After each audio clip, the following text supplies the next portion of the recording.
By the end of Marshall's tenure, the Supreme Court was a powerful institution. It had established itself as a co-equal branch of government with every right to speak on constitutional issues when they came before the court. The justices were generally well-regarded men, and the presence of John Marshall, Joseph Story, William Johnson, as well as others, fixed the court's reputation as an august body. Of course, the court had also had its setbacks. There was significant resistance to the Supreme Court at the state level, both regarding its bank decision and Indian removal. Moreover, the nationalist jurisprudence of John Marshall was in retreat by the 1830s, a retreat that Marshall himself sometimes conceded and sometimes led. Perhaps aware that the country was leaning towards states' rights, Marshall cut away at nationalist doctrines in order to accommodate these new political views. If this is so, then Marshall yet again saved the court's credibility as a law declarer through political expediency, while maintaining the important, even if fictional, line that divides law from politics. I'll repeat that.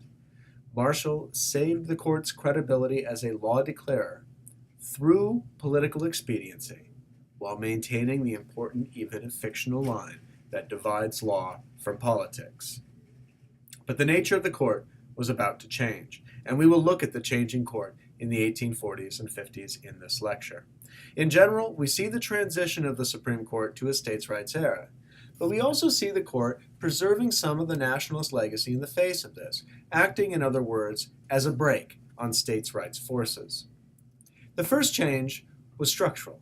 Southern Democrats had long agitated for the repeal of Section 25 of the Judiciary Act of 1789. Now, we should be clear here that the Section 25 is that which grants the Scottish appellate jurisdiction over the state Supreme Courts. And when I say Southern Democrats, I mean the followers of the Virginia School. We're talking about Thomas Jefferson, Spencer Roane, and those politicians who believed very much in the intellectual foundation of strict construction and states' rights on those principles. So in 1831, Southern Democrats managed to get this issue before Congress, but a coalition of Whigs and Northern Democrats defeated this proposal handily, in fact by a 3-1 margin. Thus, the Supreme Court's authority over state Supreme Courts was widely reaffirmed by Congress and the people. And obviously what the Southern Democrats failed to do here is to get Section 25 of the Judiciary Act of 1789 repealed. Now, the Jacksonians inherited a Supreme Court which had not had the number of its judicial circuits changed since 1807. And so the Judiciary Act of 1837 would raise the number of justices to 9 from 7 and reorganize the circuit court structure. Now, hitherto, the 7 circuits of the Supreme Court had contained 3 above the Mason-Dixon line and 3 below it. If you look to the left of the screen here, this should become obvious now. The first district covered New England, the second New York, the third Pennsylvania. The fourth covered Maryland, the fifth Virginia, North Carolina, and the sixth South Carolina and Georgia. So you have in essence three circuits above the Mason-Dixon line, 3 circuits below the Mason-Dixon line. In 1807, a Western Circuit was added, the 7th Circuit, which covered Tennessee, Kentucky, and Ohio, the only 3 states at that point to be brought in from the West. The Judiciary Act of 1837 retained the 6 districts along the coast, but it divided the West into 3 districts, so it adds 2 new Western districts. The 7th District contained Ohio, Indiana, Michigan, and Illinois. The 8th District contained Missouri, Kentucky, and Tennessee, and the 9th, Louisiana, Arkansas, Mississippi, and Alabama. Because Supreme Court appointments typically hailed from the region of their circuit, this reorganization ensured a Southern majority on the court, despite what was an obvious population disparity that would only grow more pronounced with time. Now, the 1837 Judiciary Act fixed the court's membership at 9. This is for the first time. And it's a number that would stick, although I should emphasize here that the number of justices on the court would still fluctuate in the 19th century. Some of the states also shuffled within the district. For instance, Virginia moving to the Fourth Circuit, which they do in the 1840s. But at no point between now and the reorganization of the court after the Civil War did slave states and free states exist within the same circuit. In 1855, a 10th Circuit was created for California that, for the first time, did not have a Supreme Court justice associated with it. Another judicial trend in America dates to this period, and it is worth mentioning right now, even though it does not involve the federal judiciary. States began adopting an elective judiciary. By 1860, almost 3/4 of the states had elect judges by the population at large. This was yet another democratic trend in the age of Jackson, and it made the judiciary more and more a representative of the people. Of course, the federal judiciary would always be insulated from such democratic impulses, given that Article 3 called for the appointment of judges by the President and for their confirmation by the Senate. Nonetheless, one can see how even this insulation was wearing thin, given President Jackson's claim to be the people's representative. Roger B. Taney was first nominated by Andrew Jackson to be Chief Justice in 1835. And Taney, by the way, the hostile Senate at this point, actually in 1835, refused to confirm Roger B. Taney. And Taney had been a primary advisor to President Jackson during the bank crisis. He had carried out the removal of United States deposit from the Bank of the United States, an act that many in Congress felt to be an unconstitutional violation of congressional law by the executive. So Jackson defiantly returned Taney as a nominee in 1836, and then he was confirmed. Taney immediately made his mark. In Charles River Bridge Company v. Warren Bridge Company, Taney said that the state's power to provide for the common good trumped the vested rights of a corporation. The case involved a charter granted by the state of Massachusetts to the Charles River Bridge Company in 1785. The charter promised a 40-year right to collect tolls. In 1828, this is after actually the expiry of the 40-year right to collect tolls, but in 1828, the state built another bridge quite close to the Charles River Bridge and provided the tolls would be collected for 6 years. The Charles River Bridge Company sued, first for injunctive relief, and then, after that, failed for damages. The premise of the old company's suit, the old bridge company's suit, was that the charter granted by the legislature was a contract, and that the state had violated the implied obligations of that contract by underwriting the building of a new bridge. The court split 4-3 against the Charles River Bridge Company. Taney's proved the decisive vote, given that the case was first argued in 1831, and at that time, Marshall made clear that he would have sided with Story. Taney held that legislative grants must be construed strictly. I'll repeat that. Taney held that legislative grants must be construed strictly. They were not analogous with private contracts, and one could not read implied conditions into them. This is a remarkable opinion in 1837, particularly when you put it up against the 1819 case of Dartmouth College v. Woodard. And Story, Associate Justice Joseph Story, dissented, and he dissented quite forcefully from the decision. Charters, he said, were contracts, and contracts were meant to keep vested rights secure. If a legislature could undermine them, then there would be no security for private property. Privately, Story despaired that the court was granting more and more powers to legislative democracy. And this would come at the expense of private property. And in this respect, by the way, Story was likely correct. We are entering, in the 1830s and the 1840s, an age of increased economic activity. And that quickening of economic activity threatened vested rights, particularly private property rights, at every turn. People were turning rivers into productive use by building mill dams. They were affecting the flow of rivers by doing so, and therefore affecting the riparian rights of owners downstream. And we actually see a dramatic change. It doesn't occur at the federal level, it occurs at the state level. We start to see a dramatic change in the way that private law works. And we see the rise of a kind of capitalist legal system during this time. And in a way, the Charles River Bridge Company v. Warren Bridge Company case of 1837 is the Supreme Court's contribution to this. It marks a shift from the old 18th century doctrine of vested rights against a legislature and the respect of property rights against a legislature to the idea that the legislature may direct things for the common good. Now, Story was able to salvage some of his nationalist jurisprudence. In Swift v. Tyson, the court dealt with a currency problem. Swift had presented Tyson with a bill of exchange drawn on a bank, and the bank in question had invested heavily in a fraudulent land scheme in Maine. Tyson, who was well aware of this, refused to honor the bill of exchange. Swift sued in New York, and Tyson presented evidence of the fraud, and he won his case. Swift appealed to the United States Supreme Court. Now, Section 34 of the Judiciary Act of 1834 held that federal courts were bound to use the law of the state in which it sat, if there was no federal law to the contrary. And this, by the way, was a long-standing element of judiciary acts. There being no federal commercial law on bills of exchange, a plain reading of the Judiciary Act and of the Constitution would require the Supreme Court to accept the New York Supreme Court's reading of the case.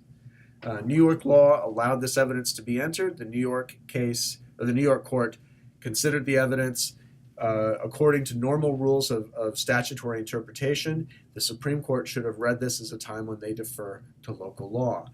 Nonetheless, Swift v. Tyson is unanimous. In other words, a unanimous court overturned the New York Supreme Court. Joseph Story held that only state statutes, not state Supreme Court rulings, were law in the words of the 1834 Judiciary Act. He then posited that a general commercial law would prevail unless specifically contravened by state statute, and then only if that statute did not run afoul of the Commerce Clause, as well as other constitutional restrictions on the states. It was a brilliant ruling, and its unanimity indicated that even the states' rights tawny court still believed in striking a balance between national and state interests. In this case, in the case of Swift v. Tyson, the court clearly stretched its interpretive powers to guarantee that commercial law would follow a simple set of national rules. There's a connection, by the way, between Swift v. Tyson and Prigg v. Pennsylvania. If we go back and consider Prigg v. Pennsylvania, one of the rationales that Story is putting forward there is that it is reasonable that to assume that the Constitution requires a single, simple set of rules for fugitive slave reclamation. And this is part of the reasoning that goes into Prigg v. Pennsylvania. And here is the same logic going into Swift v. Tyson.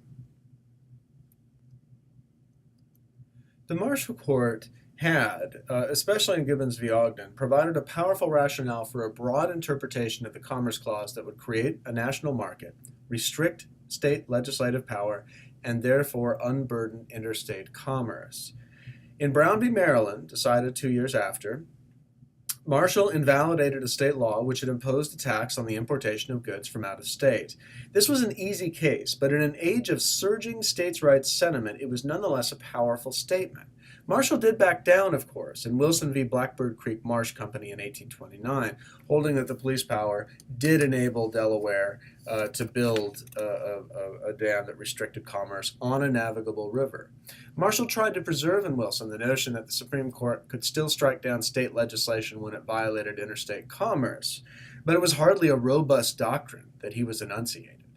The Taney Court would check much of the development of Marshall's nationalism in several important cases in which the police power would receive further development. In New York v. Milne of 1837, the court ruled that a New York law requiring shipmasters to post bonds was allowable under its police power, even though it represented a regulation of interstate commerce. This did not necessarily contradict Gibbons v. Ogden, but it certainly carved a chunk out of its expansive definition of interstate commerce, and that chunk, of course, is being reserved for state legislative power. In the license cases, a Massachusetts law requiring a license for the sale of small quantities of alcohol was also upheld, even though it necessarily involved taxing an import from another state. Now, in the passenger cases of 1849, the court finally put its foot down. invalidating a Massachusetts tax on incoming passengers, the proceeds of which were used to pay for hospitals. This was not a police measure, the court held. There's one other case I have up here that I have not discussed, and that is the 1823 case of Corfield v. Coriol. And I have it up primarily because it involves not the Commerce Clause, but the Privileges and Immunities Clause. And it suggested that there were a number of rights, a kind of basket, if you will, of privileges and immunities that belong to all United States citizens. They included the right to travel, the recourse to the writ of habeas corpus, an access to all state courts, exemption from higher taxation rates, although there's some interesting exceptions to that, and a qualified franchise. And that qualification is very big. It's if you are qualified to vote in that state and you were qualified in your state and you voted in your state, you should have the franchise in that state. And this is actually even much more it's put with a little bit more delicacy. The point here is to look at Corfield v. Coriol and understand that in 1823, in the circuit court, one could speak still in expansive national terms. And that's really what's happening is the Privileges and Immunities Clause gets moving. There's no other explication of what the Privileges and Immunities Clause means. By the time we get to 1849, things have definitely trended in the other direction. State power is more and more being admitted. State sovereign exception is growing much larger. And the courts are far less willing, actually, to look at national powers as enunciated in the Constitution more expansively. We are firmly, in other words, by the 1840s and 50s, in a states' rights era. Now, in the case of Cooley v. Port Wardens, Justice Benjamin Robbins Curtis established what would be a lasting doctrine in Commerce Clause jurisprudence, known thereafter as the Cooley test. The case involved a Pennsylvania law which required ships using the port of Philadelphia to hire local pilots. Ship owners who failed to do so were fined. Aaron Cooley, a ship owner who was fined under this state law, challenged it on the grounds that it was an unconstitutional regulation of interstate commerce. Now, I want you to think about something really quickly here. If we go back and look, if we come back to this slide here, and you look at Gibbons v. Ogden and Brown v. Maryland, this does not appear to be a very difficult case. And even after the passenger cases, also doesn't appear to be too difficult of a case. Can Pennsylvania actually require you to use a local pilot or fine you for not doing so? And if you were to follow this line of cases, you would hold that this was, in fact, a burdening of interstate commerce, that it did not have anything to do with the police power exception.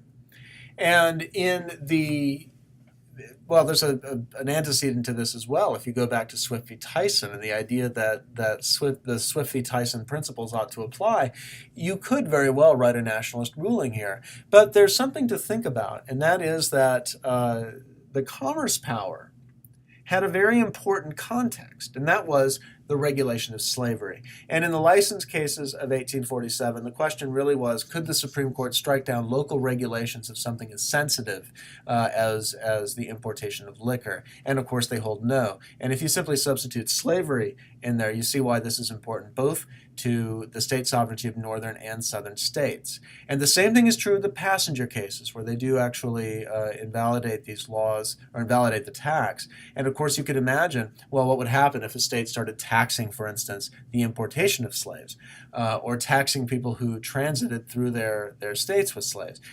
Slavery is always sort of behind the curtain at the party. And you know it's in the room, but nobody really references it in these opinions. And anytime you read a Commerce Clause opinion in the antebellum era, you must imagine how it would impact slavery. And the same thing is true in Cooley v. Port Wardens. Now, what Justice Benjamin Robbins Curtis does in Cooley v. Port Wardens is he upholds Pennsylvania law and then creates an analytical framework for dealing with commercial regulation. And here he does so by looking at the subject matter of regulation, and this becomes a new way of judging in a lot of ways. Now, he starts in his opinion by admitting that the subjects of the power over interstate commerce embrace a vast field. And he divides this into two categories. If the subject is national in scope, then it required national regulation and would be left to Congress. That is, it was exclusive to Congress. If the subject was local in scope, then it could be regulated by the state. And the Cooley test had one caveat. Given that the subject of interstate commerce was a power granted by the Constitution to Congress, if Congress ever did choose to regulate something which might once have been regulated locally and upon which states had passed laws, then those state laws would be preempted by congressional law. This is a significant decision for three reasons. First, it announced a new mode of judicial reasoning. The language of the Commerce Clause cases, from Gibbons v. Ogden to the license cases, had all invoked sovereignty. People have labeled this kind of thinking as dual federalism, the idea that the Constitution divided powers one way or the other, and clear markers could be seen between these powers. In Cooley, Curtis instead admitted that the boundaries between federal and state powers over commerce were not clear. This is the kind of compromise that would allow for a new development in federalist jurisprudence. Second, the test that Curtis proposed was to be decided not by the legislatures, but by the courts. While orthodox constitutional theory had held that the courts would decide the boundaries of federalism, it is worth noting that the courts really had never done so. And even when they did, they tended to make blanket statements, as they had in New York v. Milne and the passenger cases. But now the test which Curtis proposed required the use of judicial discretion on a case-by-case basis. Third, the case was influential. It guided judicial reasoning for another century. In many ways, its influence would stretch way past its value as a precedent on the Commerce Clause cases. And it's worth maybe thinking about this in terms of how the Cooley test would operate in theory. First of all, the Commerce Clause jurisprudence before Cooley involves the separation of interstate commerce really between two categories, that which was interstate commerce and that which was connected under the police power exemption. And interstate commerce, of course, as you can tell in such a diagram, is actually, it exempts intrastate commerce, and that's potentially a problem because we know that interstate and intrastate commerce is going to conflict in some cases. Now, what the Cooley test does is in essence say, look, interstate commerce may find itself being regulated by the states, and rather than pretend that interstate commerce is exclusively national, we accept the fact that regulations may be local and may be national. And this is where he says, if it's national, if we look at the subject matter and say this is something which requires national regulation, then we exclude it to Congress. There's natural preemption. The states may not act. If the regulation is local in nature, and here he says that the hiring of a pilot in the Philadelphia port is a local regulation. If it is local in nature, then the states may act.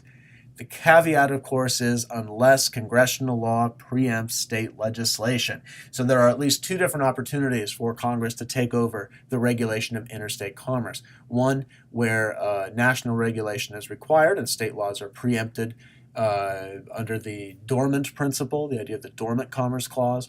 And the second being when local regulation is superseded by congressional regulation. In commercial law, the Taney Court had made a significant contribution to constitutional jurisprudence. It would stand in stark contrast to the Taney Court's disastrous rulings on the slavery question, but that we will deal with later.